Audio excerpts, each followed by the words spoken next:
Welcome to day 16 of our DataWeave series. Today we are diving into one of the most powerful and most misunderstood areas in MuleSoft: how data moves through your flows, because scalable architecture begins with data discipline. In MuleSoft, data doesn't live in one place, it flows through three core scopes: payload, attributes, and variables. The payload is your business data, it's what your system is actually processing.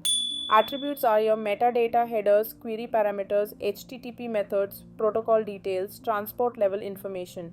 And vars, variables, are your flow memory. They carry state, logic, and orchestration across your integration. Real Mule flows fail when these get mixed, and they scale when they're clearly separated. You read business logic from the payload.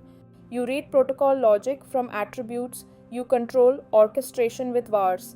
In DataWeave, that means payload for domain data, attributes for transport data, vars for flow control. This separation isn't style, it's architecture, because clean integrations aren't built on components, they're built on data discipline. Now let's move into the script. We start by generating a unique correlation ID using uuid. This becomes the backbone of end-to-end traceability across APIs, queues, and distributed systems. We define flow name, source system, business operation, retry count. This creates a context layer completely separated from business data, and that separation is critical in enterprise integration design. Next, we construct the meta object. This is your observability layer. It captures the correlation ID for tracing, flow name for runtime visibility, operation for business context, source system for lineage, timestamp for event tracking.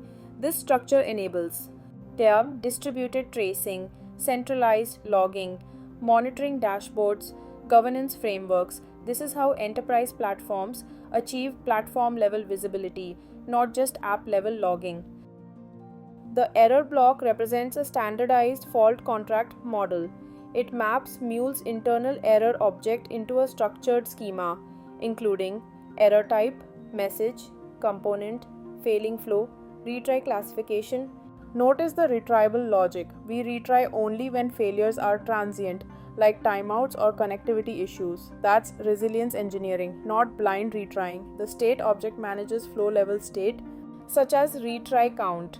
This enables retry orchestration, saga patterns, circuit breakers, long-running transactions, stateful workflows. This transforms Mule flows from simple integrations into orchestrated systems. So this script isn't just DataWeave, it's a governance pattern, an observability model, a resilience framework, a distributed systems design pattern. This is how enterprise integration platforms are built at scale. If you're building production-grade MuleSoft systems, this pattern becomes foundational, not optional. Because in modern integration architecture, visibility, traceability, and resilience are just as important as data transformation. In the next lesson, we'll continue building on this and transform even more complex structures. If you're enjoying the series, make sure you like the video, subscribe, and check the playlist for previous days.